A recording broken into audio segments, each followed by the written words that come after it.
Welcome to the Alaska Weather Show. I'm meteorologist Peter Chan coming to you from the National Weather Service on this Saturday, July 24th, 2021, and we're going to jump right into the show because I don't have that much time for this segment, but certainly the rainfall has been rather significant up along and north of the Alaska Range. 1 to 2 inches, locally over 2 inches in Denali National Park and around Haisley, which caused some erosion around Dry Creek and Haisley, and also road closure in the park there around the Teklanika rest stop because of potential for a landslide there in the vicinity of Pretty Rock Slump. And Fairbanks received nearly 1.5 inches of rainfall Friday evening into the overnight hours, the most rain they've had all summer long. So that has reduced the fire danger threat across east central areas with that moisture. In addition, the thunderstorm coverage this Saturday afternoon and evening will not be nearly as widespread as on Thursday and Friday. Still light showers lingering over the panhandle here going in the rest of this weekend into early next week, especially central and southern areas. And some heavier rains are going to be moving back into west central areas of the state by early Tuesday, and then overspreading areas especially north of the Alaska Range Tuesday night into Wednesday, as a little drier and warmer ridging builds in through the south central areas here for the middle of next week. So you can see the potential for significant fire has decreased across the Yukon Flats there in east central areas to low risk compared to the high risk we had due to the potential for lightning strike fires there on Thursday and Friday. And looking at the satellite imagery, we continue to see that low just kind of sitting and spinning out there in the lower Gulf, North Pacific area. That feature is just going to kind of slowly meander east-southeastward around that area the next few days. Up there toward the east central areas and the Arctic coast, eastern Arctic coast, there have been a few thunderstorms pop this afternoon, though not near the coverage of what we had here the past couple of afternoon and evenings. And we continue to see an area of low pressure out over the lower Chukchi Sea, just kind of keeping more dreary conditions along the northwest and far western Seward Peninsula, with a couple areas of low pressure moving through the Aleutian chain, bringing some additional areas of light rain and fog. So the weather map shows that low pressure there in the lower Gulf, North Pacific area. Weak high pressure ridging extending along the south central coast back into the southwest. Weak low up there in the northeast with a few scattered to isolated thunderstorms in the northeast quadrant of the state. And then areas of rain back toward eastern Russia and again out over the central Aleutians as we go through tonight. Just a general weak ridging of high pressure, nothing especially strong. None of the low pressure systems are especially potent for this time of year, but nevertheless keeping areas under some cloud cover and the threat of showery weather. As we go through Sunday, look for a little bit of ridging there in the lower Yukon Valley. Still potential for some scattered light lingering showers over portions of south central and southeast Alaska, with some additional areas of light rain and fog from the tip of the Alaska Peninsula back through the eastern and central Aleutians. And then by the time we get into Monday, you'll start to see that ridging take place over south central areas, and eventually that will expand from the Alaska Peninsula along up onto the south central coast, which will help bring a little warmer weather back to places like King Salmon, Anchorage, on over toward Valdez. Otherwise, there comes that push of more substantial rain into the west central coast, and that rain will be expanding inland, especially Tuesday into Wednesday. And some areas up there could receive a couple inches of rainfall. Low temperature Sunday morning will generally be around 50 in the southeast panhandle, and around 50 as well in much of the south central areas, with temperatures on Sunday afternoon lower 60s, places like Haines as well as Ketchikan, and then back up into the 60s as you get inland away from Cook Inlet.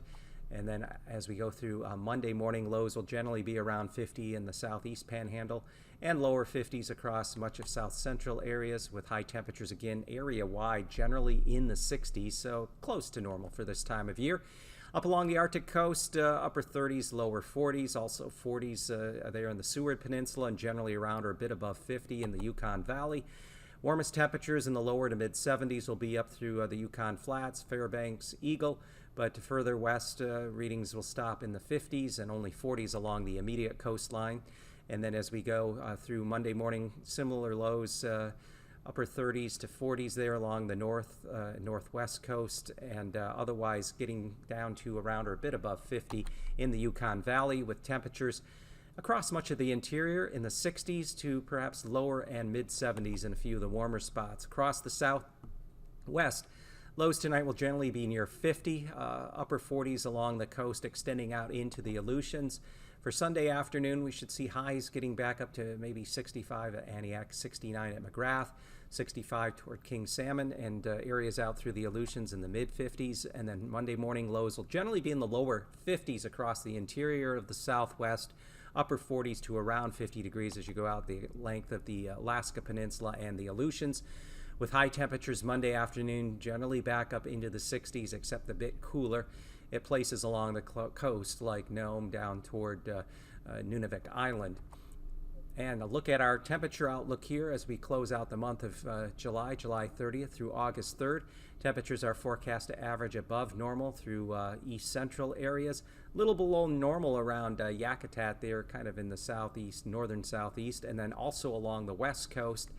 And precipitation very well may average below normal across east central areas along the Alcan into the southeast panhandle, but with a potential for above normal precipitation again setting up there through the Seward Peninsula in through much of the southwest interior, including the YK deltas back out into the length of the Alaska Peninsula. So it does look like at least this coming week we should get a little drier and warmer weather back up into south central areas. And now, aviation weather around Alaska. Well, it's time now to move along to your flight weather. And if you are planning a flight Sunday into Monday, low pressure is pushing out of the Gulf of Alaska into the North Pacific. We've had a couple of weak easterly waves right along and just south of the Alaska range in through south central areas. That's why we'll have IFR conditions remaining there with the lingering moisture, a few scattered showers. And then areas off along the west-northwest coast, and especially out over the Bering and the Aleutians, will see IFR conditions continue. Also, the little pockets there, at least early Sunday morning, in parts of the inner canals of the Panhandle. But by Sunday afternoon, we should see VFR conditions across much of the Yukon Valley. A few pockets of IFR remaining south-central areas, and also between Kodiak Island and the Kenai, with IFR along the west coast, and then across much of the Bering and the Aleutians. That trend continues into Monday morning, though we could still see some IFR conditions along and south of the Alaska Range into the Kenai Peninsula and the mouth of Cook Inlet.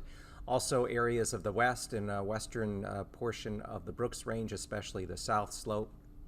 And then Monday afternoon, there could be a few isolated to scattered thunderstorms across the Alaska Range central eastern portions to along the Alcan border. Otherwise, IFR conditions will be mainly confined out over the northern Gulf and along the west coast, and then extending out into the Aleutians throughout much of the Bering. Past conditions on Sunday, Anaktuvuk will be MVFR becoming VFR, and that'll also be the case for Adigan Pass. They're up in the central Brooks Range, and then for Lake Clark and Merrill, look for IFR conditions to improve to MVFR as we go through later morning and afternoon. That'll also be the case rounding the Alaska Range, the south of the Alaska Range. Generally, IFR conditions will either start the day Sunday morning or hold there.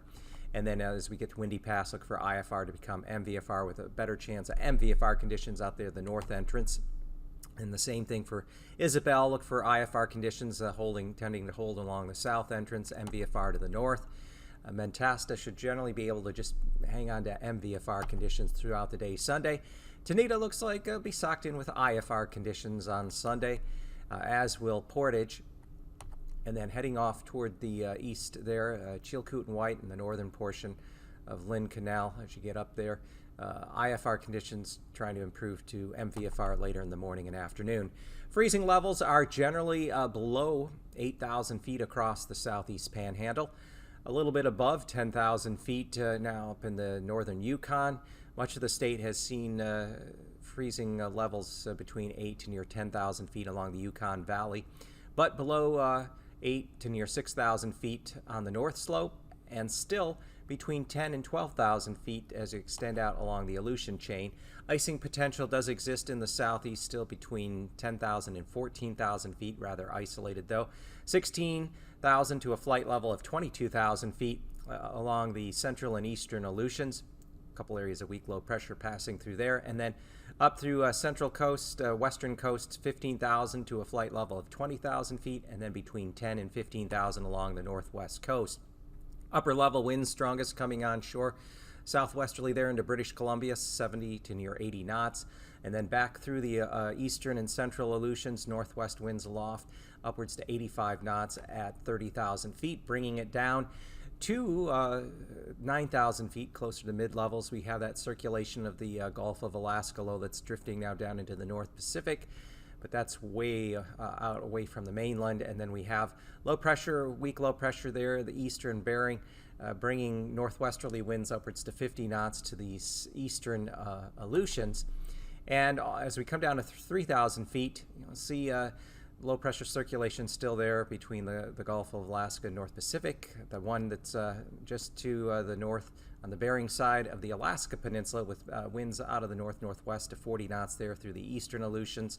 Another little low coming on up through the western Aleutians, and then another one, just weak circulation off the Russian coast, the Bering Strait, with southwest winds upwards to 40 knots. And where we do find those winds there in the Bering Strait area, could see some turbulence surface to 3,000 feet, portions of the Seward Peninsula and northwest coast and far western Brooks Range. And then also back along the eastern and central Aleutians, there is the potential for some turbulence between the surface and 4,000 feet on Sunday. So that does it for your flight weather. If you are planning flight, always check the latest conditions and forecast. And if heading out, I wish you a safe flight.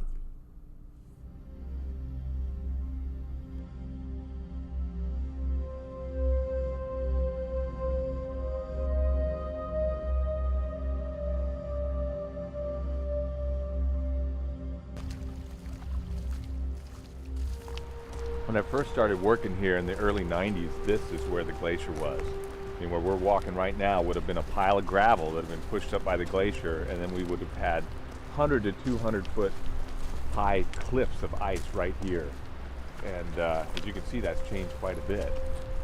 And if you look at that in 2 dimensions, you can sort of see the terminus used to be here, now it's back there. That gives you one measure. What that kind of 2-dimensional look doesn't show is how much mass has been lost, that the glacier has just sort of deflated. These 200-foot cliffs of ice have disappeared and pulled back to this gentle sloping glacier you see now.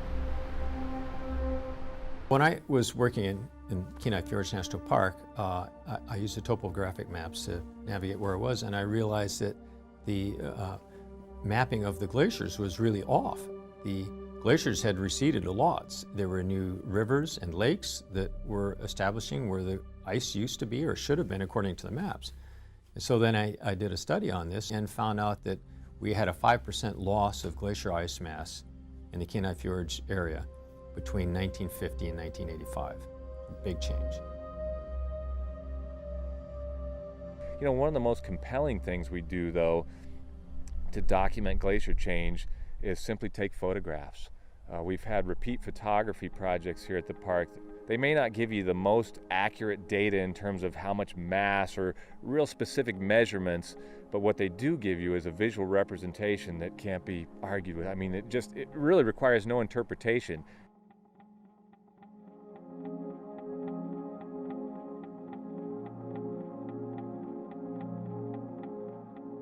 Understanding what's happening, understanding these processes, and possibly being able to predict what's going to happen in the future is the best that we can do, and that requires science and research. There's considerable research on climate change in Alaska. The most significant, I would say right now, is the Natural Resources Inventory and Monitoring Program, which is looking at change across a wide variety of vital signs or indicators. Kenai Fjords National Park is actually a pretty good representation of what's going on globally with regards to glacier ice retreat. There have been studies showing that mountain glaciers are retreating all over the planet. There are probably well over 90% of the glaciers are in retreat status. There are a few that are advancing, and some are holding their terminus point. But at Kenai Fjords, the tidewater glaciers are retreating more dramatically, but even the land-based glaciers in the terminus positions are retreating. It's pretty common for all the mountain glaciers. The big mountain glaciers in Wrangell St. Elias National Park, they're mostly in retreat too. We're really entering an interesting phase where what we call the cryosphere, the ice on the planet, is melting. You know, in the more immediate past, it's clear that since the Pleistocene, glaciers have been retreating. So the idea that glaciers retreat is nothing is no revelation. They've been retreating from across North America for the last 10,000 years. What appears to have changed and what has people's attention is the rate at which they're retreating. In the case of Exit Glacier, we have scientists who've been looking at it. We have evidence that the glacier's left behind, or we can track that retreat for about the last 200 years, and we can say with confidence that in the last decade, that rate has increased. Terminus mapping is a great way to map a small portion of the ice field. We come out twice a year and we use a GPS to walk the edge of the terminus and map the farthest extent of Exit Glacier. And that allows us to see what type of changes are occurring over the winter accumulation period and the summer ablation period. With that data, that can help us as we witness these changes within the ice field, we can hopefully be able to correlate that with the weather data that we have. When you look at an ice field that's 750 square miles, when you look at a glacier that towers hundreds of feet high, you get a sense of permanence. You think these things are massive, they're somehow a permanent sort of feature, and yet in a very short period of time, in a matter of a couple of decades, we've seen dramatic change in those things. At Exit Glacier, we have a time-lapse camera set up on the glacier that allows us to take a couple photos every single day, and then to put that sequence of photos into a video where we can see changes of the glacier and the vegetation phenology throughout an entire year. Virtually all the glaciers in Alaska are receding. Some glaciers are moving forward. That's not an indication that they're actually growing in size. It's just the rate at which they're slipping down the mountain. In some cases, some of these glaciers are receding back up onto land, and so they're producing less ice. When you change the glacier systems, you're changing habitat for marine mammals and other wildlife. And the populations of harbor seals have dropped dramatically in the fjords. In 1980, shortly after the establishment of the park, in Island Bay, we had maybe 1,500 harbor seals. Nowadays, it's a few hundred. In Arctic environments, much of the sunlight that reaches the Earth bounces back because it hits snow and reflects off into space, or ice on the ocean and reflects off into space. That's the albedo effect. When the snow thaws and instead you have rock or vegetation, or when the ice thaws and you have transparent ocean, the sunlight will convert to other wavelengths. It'll convert essentially to warmth. That does not bounce back into the atmosphere as much.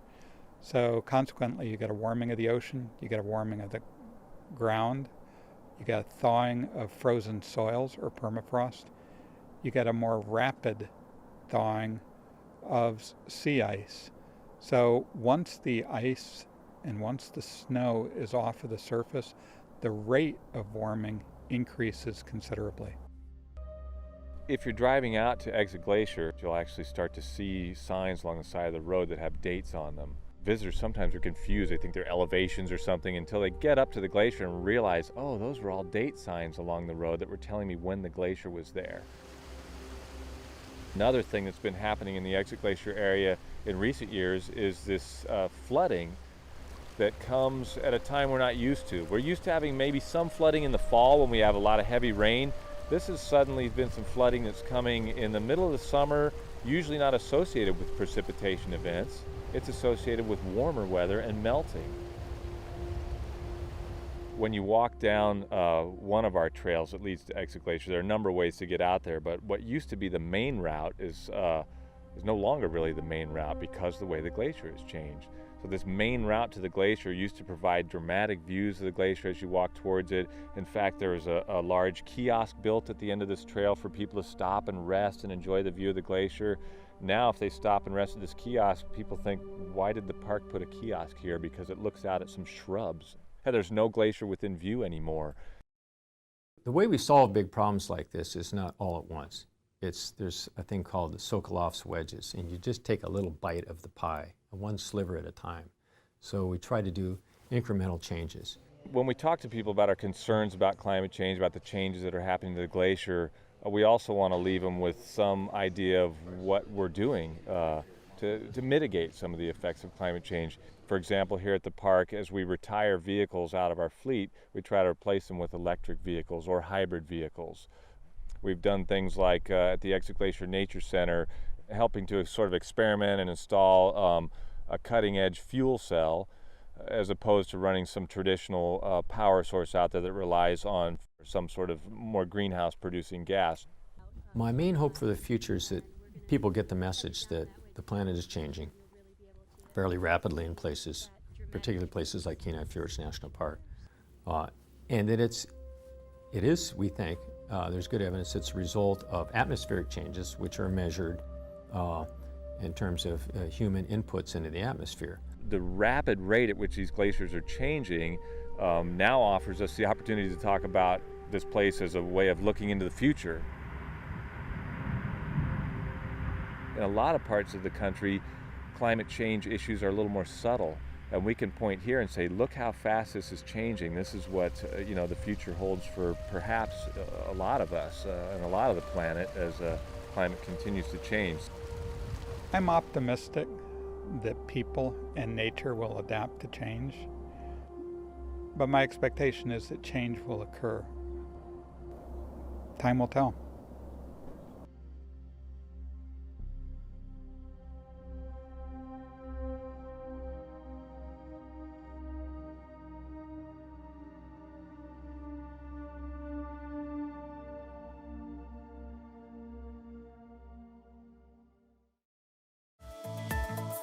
And now, marine weather around Alaska. Welcome back, and with today's Sea Ice Edge, we continue to see a lot of open water there through the lower Chukchi Sea, and there was a little area of ice that broke off from the Russian coast that's now kind of drifted up into the lower central portions of the Chukchi Sea, and that'll continue to slowly melt. Ice continues to open a bit in the vicinity of Point Barrow around Utqiagvik. Otherwise, the ice will just continue to slowly melt up there along the Arctic coast, as a wetter system will be pushing in to west central and the northwest coast here, especially Monday night into Tuesday. Well, across the southeast panhandle, winds are variable around 10 knots through the lower channels. Waves only a couple feet. Southerly winds to 15 knots, 3-footers there, Juneau to Skagway. And then out along the Gulf Coast itself, southeast to east winds around 10 knots, waves 4 feet. Winds more variable there, Yakutat westward.